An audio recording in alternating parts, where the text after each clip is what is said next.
Hello, everyone. I'm Anthony Sevilla from Vancouver, and I'm joined with a special guest today. He's played professionally in Romania, Britain, Turkey, Ukraine, and spent some time in the NBA G League.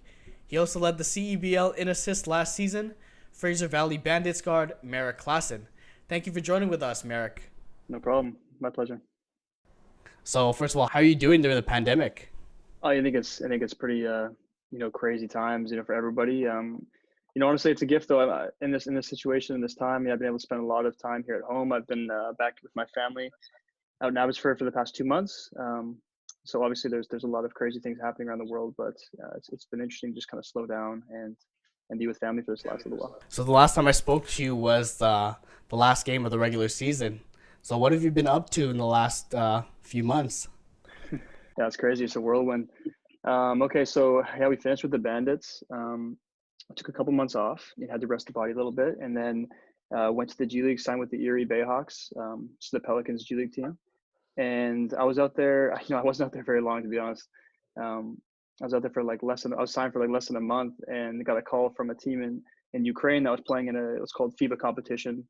So they play in the Ukraine, but they also travel around in Turkey. We played in Turkey. We played in Hungary. We played in Austria. We played in the Netherlands. So this is kind of a team that is well known throughout Europe. And when my agent got the call, he basically called me and said, "Merrick, you don't have an option. You have to go out there. This is an amazing coach to play for and an amazing team." And so I was kind of shocked because I was really excited about the G League opportunity, and it was a lot of fun. And the coach Ryan Pinot of the Erie Bayhawks is an amazing guy. But yeah, so I took off. I was with the Pelicans G in November, and then mid December I headed out to Ukraine, and we spent all the way till late March there, and then got the call. We basically had just traveled back from playing one of the better teams in Turkey. We arrive home late, and then we get a call from the GM saying, "Hey, everyone needs to meet." We show up to the meeting, and GM's like, "Guys, the league has been canceled, and you guys need to leave the country in 48 hours because the airports are closing and they're going to shut down the city." So, can you talk about that experience? Like, you're in the middle of a season, and then you're Yeah. told 48 hours you gotta leave. Well, what's the first thing you guys had to do? It was really crazy though. Honestly, there wasn't a single case when we left Ukraine. There wasn't a single case in the whole country of the virus yet. But they just wanted to get ahead of the curve, and so they completely shut down the league. It was heartbreaking because 2 days later we were supposed to play in the Cup final, which is like a mid-season championship, and so that would have been like we're the heavy favorites for that. That would have hopefully been a championship in our backpack. And it's like, man, we had to leave the Ukraine and with such unfinished business. And especially because our team had played less games in the Ukrainian championship because we've been playing all these games across Europe in this other championship that we just like it just felt it was tough. We had our season meeting with the team, and everyone was just like, man, like give us another month, give us another 12, 14 games, and we're gonna just go crazy out here. So So, you also spent time at the All Star game in Ukraine. Tell us about that experience. How was it like to be in the Ukrainian All Star game? yeah, that was a good time. I had gotten there actually. I played like 5 games before or 5 or 6 games before the All Star game was made, so I was like a last second entry. But it was a cool thing. One of the really cool things about the Ukraine this year was we had 6 players on our team that were actually on the Ukrainian national team.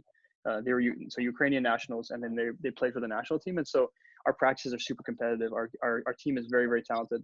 And so like we had like 8 players in the All Star game, like 5 Romanian guys, 3 American guys, and I got to participate in the skills competition too. So it was actually crazy.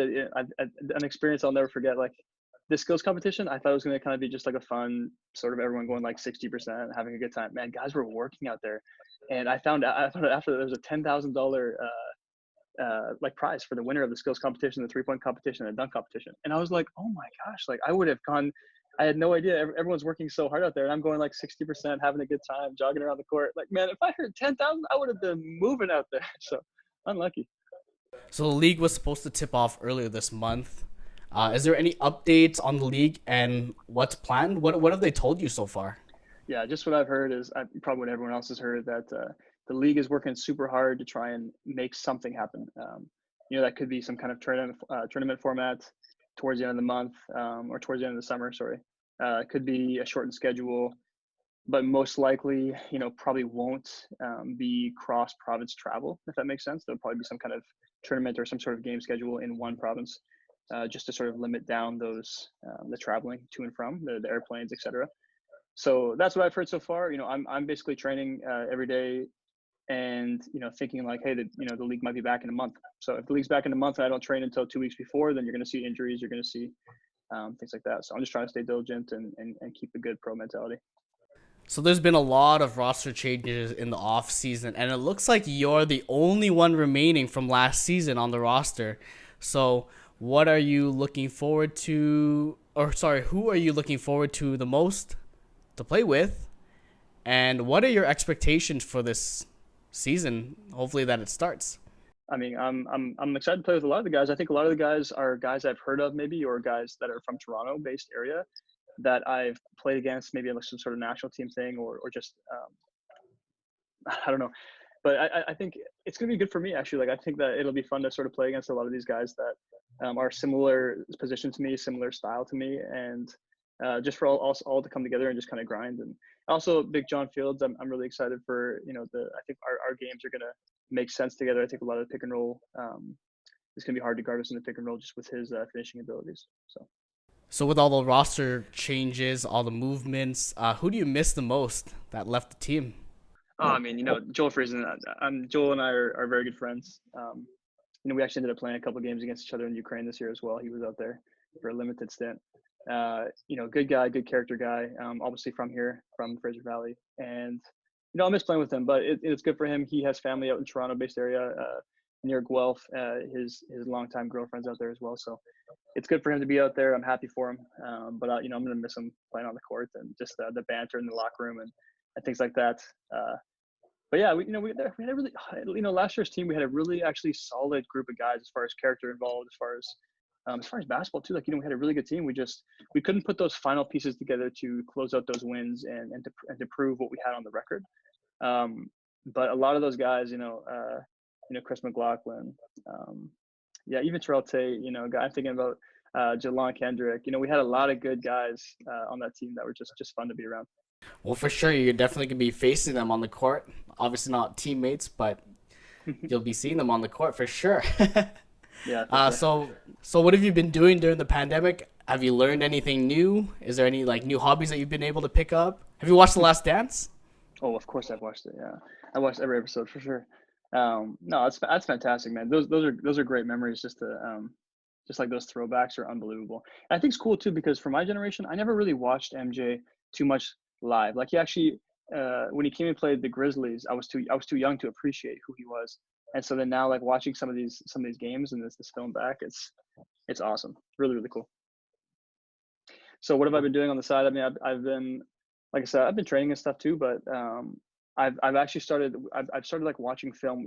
A couple of my friends and I that have kind of been around pro hoops. We have been watching film of kids that are in high school or college or even some pros, and just kind of dissecting positive, negatives about their game and trying to see if we can turn that into an avenue where kids can get better, not just on the court, but off the court, using their basketball IQ, using the resources around them that don't necessarily have to make them on the court every day. So we've been trying to do that too. Yeah, Emerson has been doing camps like recently. Are you looking into doing that in the future?